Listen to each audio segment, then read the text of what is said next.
Hi everyone! So part 3 na itong video na to for today. Tapos ko na yung first batch ko. Ito, yung mga na-read ko na. Tapos na. 11 customer. Tapos na sila. Tapos ito yung mga bagong pasok. Ayan. Ibabalot ko muna ito silang okay na. Tsaka ako gagawin to. Kasi ang dami. Merong 20 pieces ulit. Tapos ayan. So meron na tayong 16 customer for today. Ayan. Ito yung kahapon ko. Ayan. Yan lang siya. Konti lang yung customer. 11. Yung isa ito yung kinancel ko eh. Sorry talaga, kinancel ko talaga yung brown. Kasi talagang hindi aabot eh. Sorry, sana hindi na yun mangyari sa mga susunod. So, 91 item to lahat. Kasi ito yung white for CM, 20 pieces. Tapos yung canary yellow ko, 20 pieces, 20 pieces, 20 pieces. Grabe. Wala akong on hand. Kaya, nag-rush talaga ako kahapon. Ito lang kasi yung on hand na meron ako. Ayan. Gumagawa naman ako ng mga hindi order. Kaya lang, dahil maraming bumibili, na-ship out ko ulit. Na-ship out ko din. Ayan lang yung mga on hand na meron ako.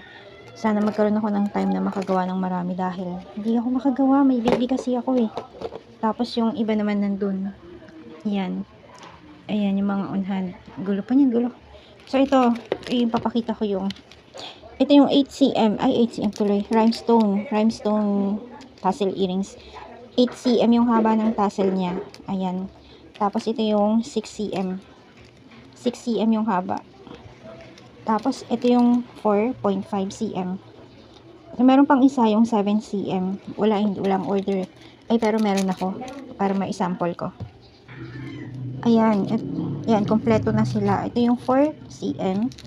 Ito yung 6cm. Ito yung 7cm. At ito naman, ano ba yan? Ay, rhinestone earrings. Yan. 8cm to. 4, 6, 7, and 8. Ayan sila. Tapos yung isa ko naman na gold stud earring. Yung gold. Ganito lang yung, ganito din yung haba niya. 8cm din siya. Ayan, so sige, magbabalot na pala ako, yung time pala, naghahabol nga pala ako sa time. So let's go, and I'll be back.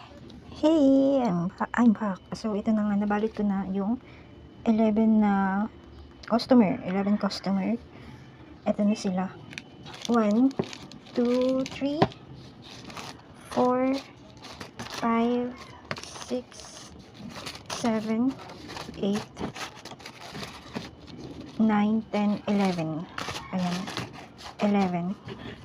Meron pa akong 1, 2, 3, 4. May 5 customer pa ako na gagawin. Blue 4cm isa, orange 7cm isa, canary yellow 4cm 20, and then 4.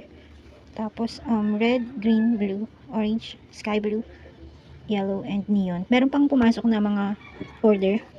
Lalagay ko na lang later. Pero yun, magra-rush na ako para gawin yung eto tsaka yung mga bagong pasok. Kasi, oh no, the time now is ayan, oras. At Feb 6 pa rin. Hi, so I forgot mag-update. Sobrang nakalimutan ko. So, ito na yung nagawa ko. Yung 14-15, hindi ko pa nagawa kasi kulang na ako sa oras. Inisip ko bukas na to. Tapos bigla siyang nag-cancel. Itong si number 16. Ayan, cancel siya. Nagawa ko na siya, pero kinancel. Pero at least hindi ko pa siya nabalot. Tapos may bagong pasok na order. Ayan, red 5. Tapos red ulit isa. Tapos orange 10. Hindi ko pa nagagawa. Yung 10 ngayon ko pa nga lang ginagawa. Nung pagtapos kong ibalot. Yung, eto na sila. 15 pieces. 15 package ba? 15 parcel yan. Ayan, for pick up. Antayin natin dito, yan, diyan magpi-pick up si JNT. Tapos ayan, yan. Tapos ito lang ako gagawa habang nag-aantay ng pick up.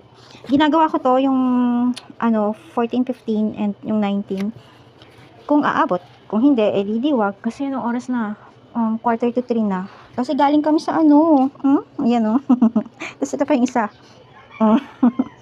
Kaya tuloy, hindi ko tuloy natapos lahat. Biglaan kasi kanina. As in, sobrang biglaan. Kaya sabi ko, sige na. Hindi ko muna ito gagawin para makapag-register muna. Registered na ako, o diba? Nag-register ako Comelec. Kasi naman, ayoko kasing bumoto. Pero ngayon dahil registered na ako, next butuhan, kailangan ko ng bumoto talaga. So yan, ang gagawin ko nito. Talagang rarushin ko to. Sabado bukas. Half day lang ako tomorrow. I-off ko yung shop ko, pero yung mga papasok ngayon, ship out ko pa rin bukas. Pero mag-holiday mode ako tomorrow ng tanghali. Ayun lang. Ayun. Yun lang. And bukas ulit. Bye-bye! This is the end of my vlog for today. Bye-bye!